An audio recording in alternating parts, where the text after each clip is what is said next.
तव कथामृतं तप्तजीवनं कविभिरीडितं कल्मषापहं श्रवणमंगलं श्रीमदाततं भुवि गृह्णन्ति ये भूरिदा जनाः।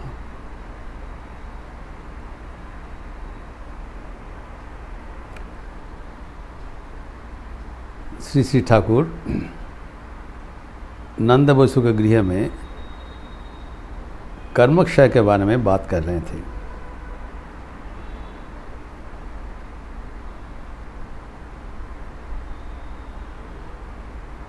नंद बसु ने पूछा, क्या ईश्वर के जो कर्मफल का विधान है वो विधान अतिक्रम करके कृपा करने का अधिकार है कि हम लोग जैसे कर्म करते हैं उसके फल हमें भुगतान करना पड़ेगा। ठाकुर कहते हैं अच्छा तुम लोग कहा तो पंडितों का मत तुम लोग अनुसरण करते हो। पंडितों का मत ऐसी है, हम लोग सब कर्म का चक्र का अधीन है।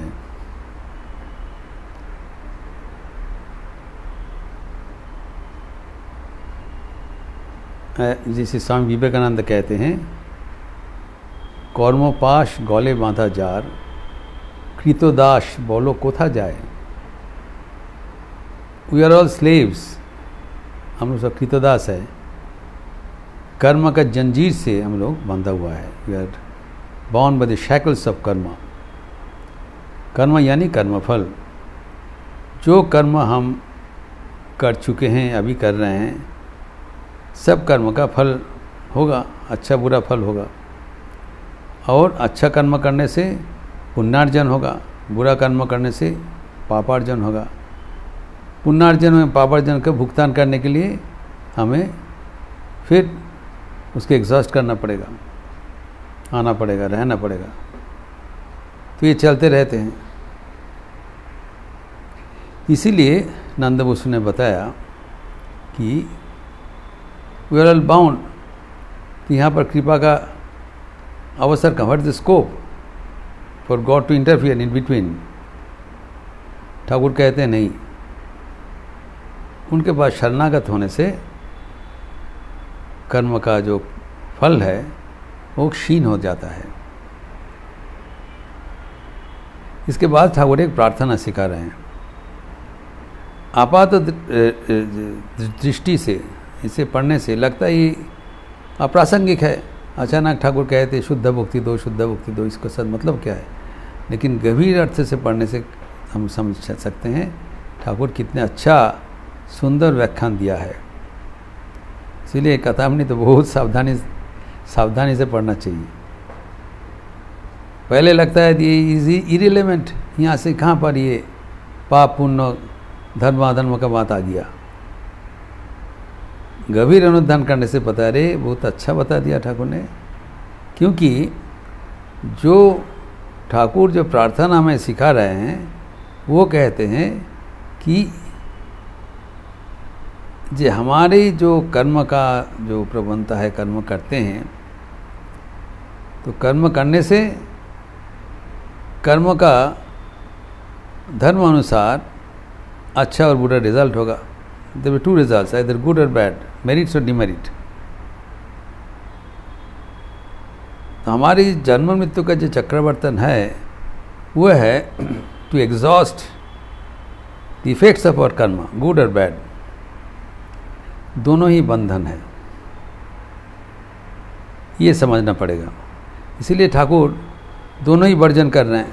पहले पढ़ने से लगता है ये क्यों वर्जन कर रहे हैं, जो बुरा है वो वर्जन करना ठीक है। ठाकुर कहते हैं 5 पेयर्स ऑफ अपोजिट वर्जन का बात किया है। जो ये लो हमारा पाप, ये लो हमारा पुण्य, मुझे शुद्ध मुक्ति दो। तो पाप तो वर्जन कर दिया, ठीक। पुण्य क्यों वर्जन किया? पुण्य तो हमारा अच्छा है, मेरिट है। वैसे ही अच्छा बुरा, बुरा वर्जन किया, अच्छा भी वर्जन कर दिया।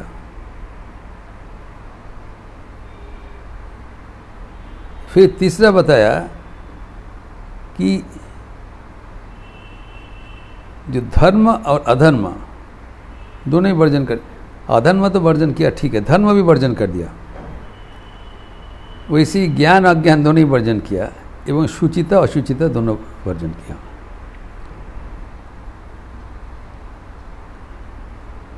तो शुभ कर्म में शुभ, मंदे मंद फल, शुभ अशुभ दोनों ही वर्जन कर रहे हैं। क्यों? इसका उत्तर स्वामी विवेकानंद उनके सॉन्ग ऑफ द सन्यासीन के एक्सटेंशन में बताया।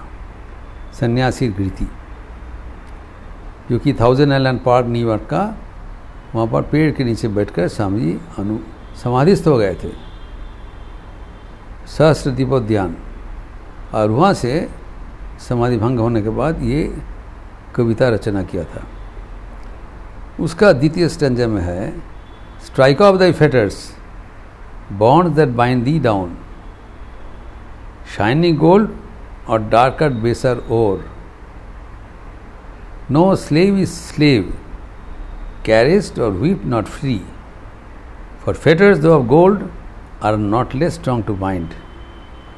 Then off with them sannyasi bold, say Om Tat Sat Om. Swami Vivekananda ने कितना सुंदर बता दिया कि तुम्हारे जो बंधन है, स्ट्राइक ऑफ द फेटर्स, जो बंधन का जो रस्सियाँ हैं जो आपको बंधन करते हैं, वो श्रृंखल जो है वो लोहो श्रृंखल भी हो सकता है, स्वर्ण श्रृंखल भी हो सकता है। Shining gold or darker baser ore, fetters though of gold and not less strong to bind, जो हम समझते हैं कि जो अज्ञान का श्रृंखल हमें आबद्ध करते हैं, ज्ञान का श्रृंखल भी आबद्ध करते हैं, पाप का श्रृंखल आबद्ध करते हैं, पुण्य का श्रृंखल भी आबद्ध करते हैं, क्योंकि पुण्य होने से उसको भुगतान करने के लिए फिर आना पड़ेगा, तो हमारा कर्म प्रभाव चलते रहेंगे। इसका शेष कहाँ पर है? शेष है जहाँ पर भगवान कृपा करके हमें उद्धार कर देते हैं। इसीलिए ठाकुर सिखाते हैं, हमारा जितना भुगतान है, पाप पुण्य, अच्छा बुरा, धर्म अधर्म, ज्ञान अज्ञान, सब कुछ स्टॉक एंड बैरल हम भगवान के चरणों में अर्पण कर दे रहे हैं, और बदले में शुद्धा भक्ति दो। भगवान के चरण में निर्मल अहेतु कृपा हम मांगते हैं इन द फॉर्म ऑफ भक्ति। सब कुछ दे दिया, देखिए सिर्फ भक्ति लेकर भगवान के पास रहा, तभी ठीक ठीक हमारा भगवान से जुक्ति होगा, और आंतरिक भगवान को ये अर्पण करने से भगवान सचमुच ले लेते हैं, ग्रहण करते हैं। और जब भगवान हमारा कर्म राशि ग्रहण कर लेंगे तब मुक्त हो जाएंगे, तब हमारे जीवन में भगवान का जो कृपा वो अनुभव करेंगे। ये हुआ मिलन, this is the total cycle. इसीलिए प्रार्थना किया ताकि उसमें हमारा मन साफ हो जाएगा, कर्म बंधन कट जाएगा, तब हम भगवान का कृपा अनुभव करेंगे, और भगवान का कृपा से हमारा मन ईश्वर सचमुच ईश्वर केंद्रित हो जाएगा। तो अभी जो बंधन का बात है, पुनः नंद बसु पूछ रहे हैं कि ईश्वर अपना बनाना हुआ कानून क्या बदल सकते हैं? ठाकुर कहते हैं अवश्य बदल सकते हैं, क्योंकि कानून तो उन्हीं को बना हुआ है। जिन्हें आइन करें तिन्हें आइन बदला तो पड़ें। फिर ठाकुर कह रहे हैं कि शायद तुम्हारा, नंदबुज को कह रहे हैं, तुम्हारा संसार को भोग करने का इच्छा है, इसीलिए तुम्हारे लिए कहना उचित है। जब तक संसार में हमारा भोग का इच्छा है तब तक हम ये कहना अनुचित है कि सब ईश्वराधीन है। ईश्वराधीन हमारा भोग नहीं, हमारा भोग अपना व्यक्तिगत इच्छा से अनुसार हो रहा है। जब तक ये बोध रहेगा तब तक सब कुछ ईश्वर करा रहे हैं, ये इच्छा शक्ति उनका जागरूक नहीं होगा। इसलिए ठाकुर कहते हैं, एक एक मत पे कहा जाता है, भोग त्याग होने से ही शांति होता है। जो नास्ति बुद्धिरयुक्तस्य न चायुक्तस्य भावना न चा भावायत शांति अशांतस्य कुतः सुखम। त्यागात शांति अनंतरम। जब तक भोग का त्याग नहीं होगा तब तक शांति नहीं मिलेगा। तब तक सभी ईश्वर के अधीन हम कह नहीं सकते। इसलिए ठाकुर कहते शायद तुम्हारा भोग का वासना है, इसलिए तुम ऐसे बोल रहे हो कि भगवान कर नहीं पाएंगे। अभी ठाकुर नंद बसु को सिखा रहे हैं, नंद बसु के माध्यम से पूरे सबको सिखा रहे हैं भक्तगणों को कि भोग जब ईश्वर सुख भोग करने के लिए जाओगे तब थोड़ा जांच कर लो कि ये जो भोग तुम्हें मिलेगा ये क्या सचमुच आनंद का उत्स है, ये तो दुख का ही नामांतर है। यहाँ पर आनंद कहाँ है? ठाकुर कहते हैं कि संसार ये जो सुख है, जो संसारे आमड़ा आटिया चामड़ा खेले हुए हम लोग शुरू संसार सुख के उदाहरण दिया है। दैट हॉग प्लम, आमड़ा जो है वो जिसे खट्टा बनता है, चटनी बनता है, वो उसका कॉन्स्टिट्यूशन क्या है? सिर्फ छिलका और गुठली। आटिया चमड़ा is a seed and is a skin. और वो खाने से क्या होता है? वो एसिड फॉर्म करता है। तो संसार में जो इसे सुख मिलता है, जो मनुष्य का शरीर है, एक चमड़ा है और भीतर में कुछ आंटी है। ये इनसे जो सुख मिलता है ये दुख का नामांतर है। संसार में सुख बोल के कुछ नहीं है। जैसे आमला का चटनी खाने से में सुख कुछ नहीं मिलेगा, उसमें आखिर में वो कॉलिक पेन होगा, एसिडिक पेन होगा। ये बात भगवत गीता में भी श्री कृष्ण कहते हैं, चैप्टर 5 वर्स 22। जो हमारे विषय सुख है, इंद्रिय सुख है, ये एक्चुअली सुख नहीं है, ये दुख का ही कारण है। ये समझा रहे हैं श्री कृष्ण अर्जुन को। यो ही संस्पर्शजा भोगा दुख जो न एनते आद्यंत बंत कौंतेय नतेषु रमते बुधः। हे कौंतेय, कुंती पुत्र अर्जुन, जो संस्पर्श जनित जो सुख है, जो ही संस्पर्श जनित हमारे जो संसार में विषय सुख है, उस सुख का प्राप्ति का क्या उपाय है कि विषय के साथ हमारी इंद्रियों का संयुक्ति, विषयेंद्रिय संयोगात जत्तदक्रि मृतोपमम। विषय के साथ इंद्रियों का संयुक्ति होने से ही ना सुख उत्पन्न होगा। जैसे रूप है, रूप के साथ आँख का संयुक्ति होगा। आँख है इंद्रिय और उसका विषय है रूप, दृश्य।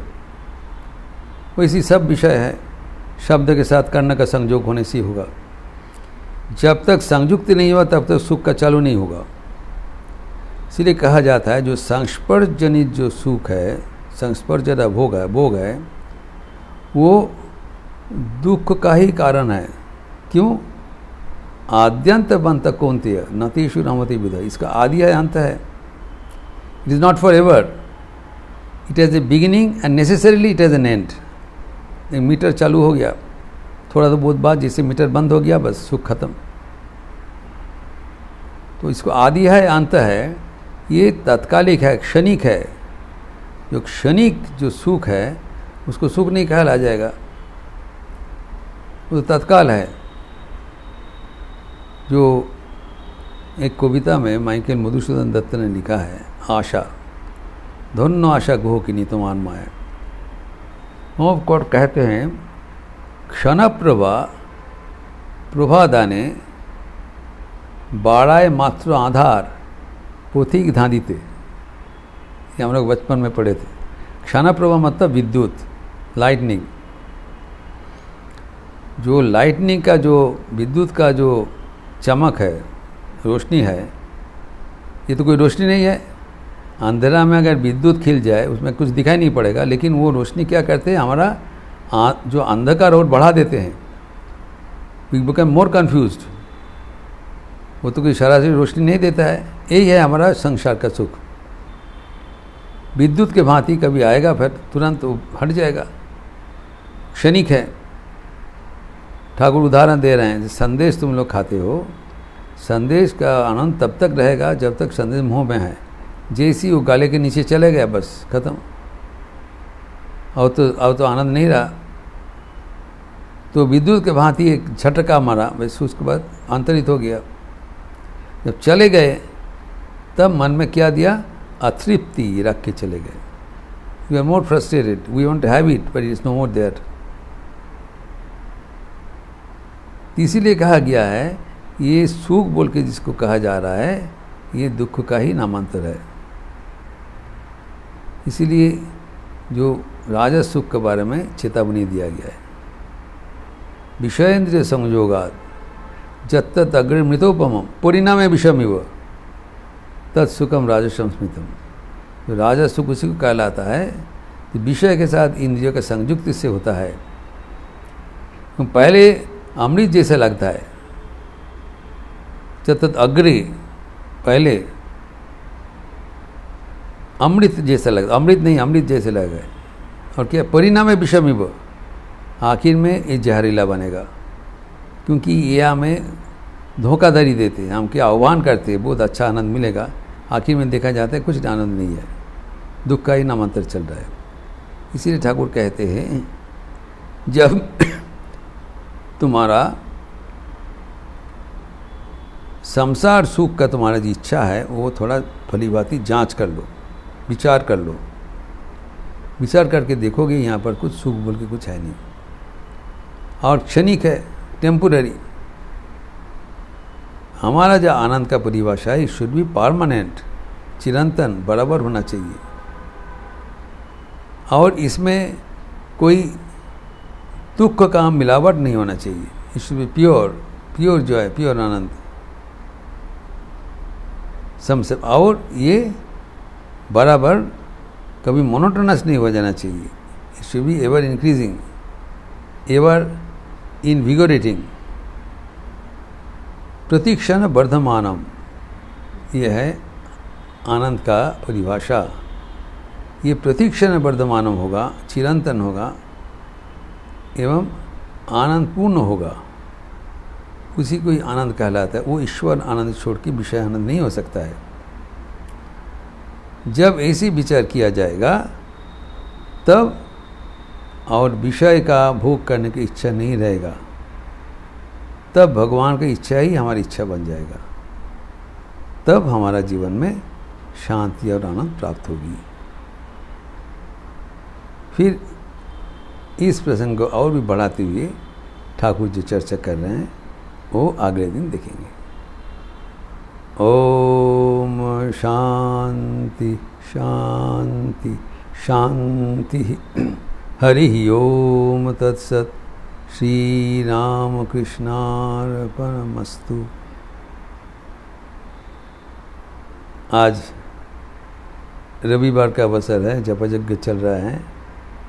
आप लोग ज़रूर अपना अपना निर्धारित समय पर, ये ग्लोबल नेटवर्क में जप यज्ञ चल रहा है लखनऊ आश्रम के माध्यम से, इसमें शामिल होंगे। और थोड़ा देर बाद गॉस्पेल ऑफ श्री रामकृष्ण की क्लास है।